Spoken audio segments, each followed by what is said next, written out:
These are Sundry questions by Ibne Hyyan. Um,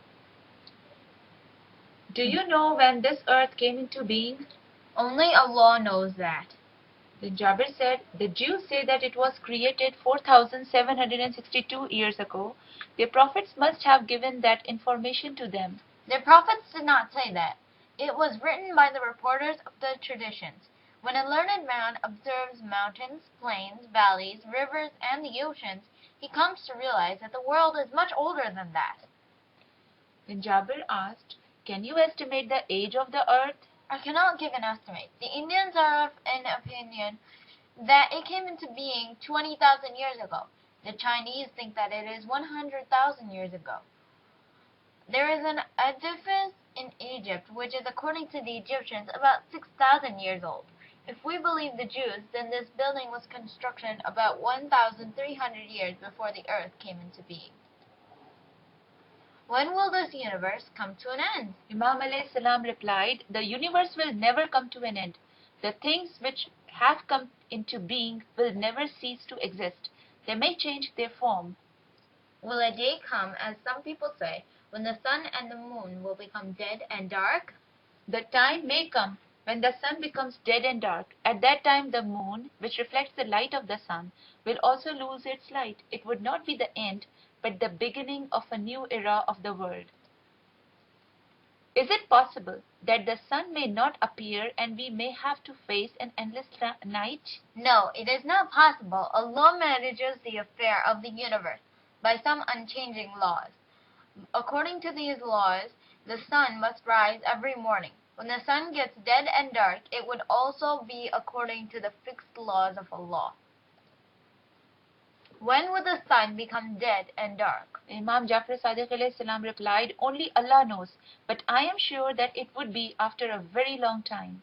What would be the fate of the people who are greedy? Would they go to paradise? Imam Jaffer Sadiq salam replied, it is imperative that everyone should work to live a decent and respectable life and support his family. Good people work hard to procure the necessities of life.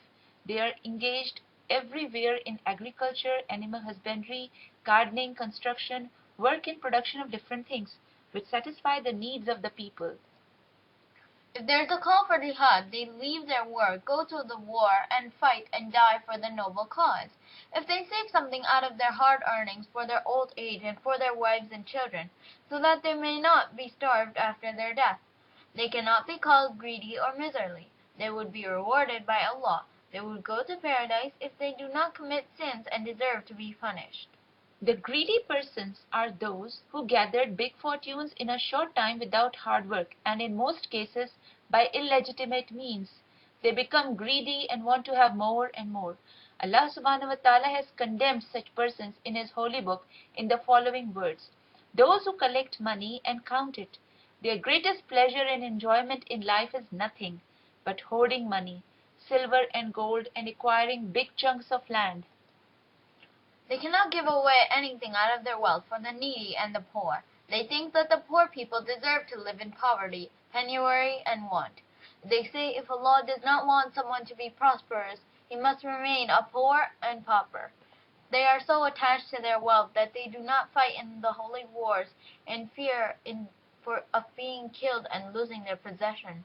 Their faith in the other world would be what has been described in the Holy Quran. Allah will never pardon a niggardly person who has amassed wealth by illegitimate means, even if he gives all of it in charity. Then Jabir asked, how did the people learn about the attributes of Allah before Islam? Please name the attributes of Allah discovered by the people before Islam. Jabir said monotheists had discovered before Islam that Allah was not born, He has no body, He has no partner, He cannot be seen, He has no fixed place, His attributes are not separate from Him, and He is all-knowing and omnipotent. I believe in only those attributes of Allah which are mentioned and described in the Quran and nothing else. Jabir asked, will you not use your brain to discover the attributes of Allah? My brain is the brain of a human being. I cannot discover and understand by myself the qualities of Allah. Those who tried to do so and describe the attributes of Allah before Islam made a guess and said that some of His qualities are positive and some are negative.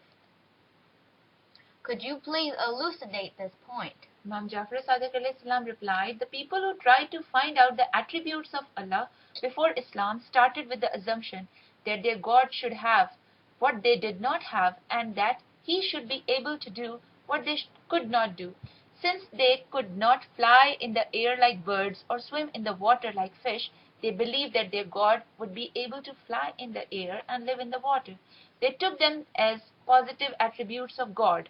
Since they could not live without having a place, they believed that their God would be able to live without a place.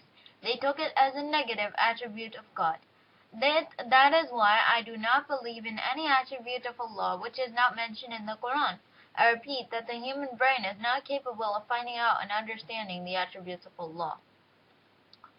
It means that whatever has been said about the attributes of God before Islam is wrong? Imam alayhi salam replied, yes, every attribute which has not been confirmed by the Quran is wrong.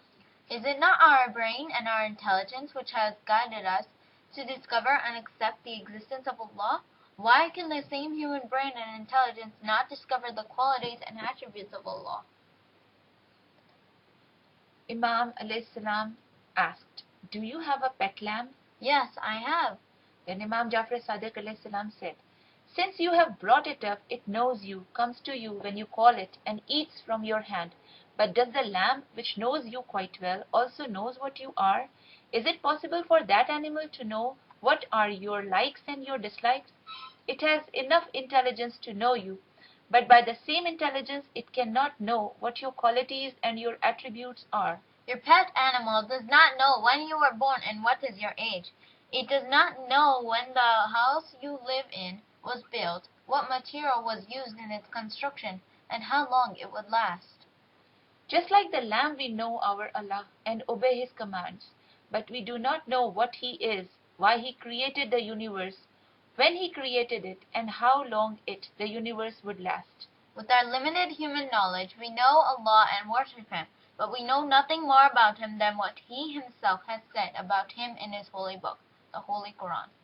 But there is a difference between me and my lamb. I am curious to know about my Allah, but the lamb is not keen to know about me. Imam Jafar Sadiq alayhi salam replied, how do you know that your lamb is not inquisitive?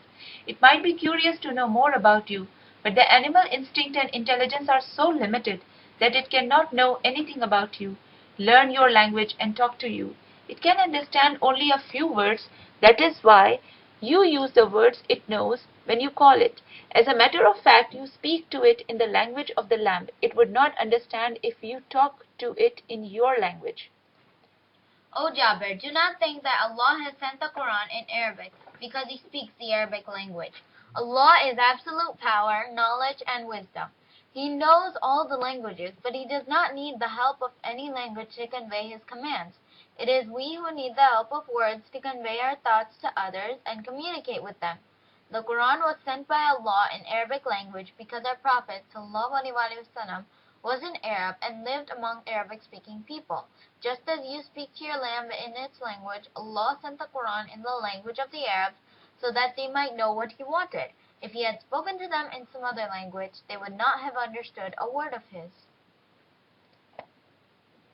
Jabir said, I understand what you say, but it does not solve my problem. I wonder why Allah did not give us intelligence in us, so that we could have discovered his qualities and attributes ourselves, learnt more about him, and not remained like a pet lamb.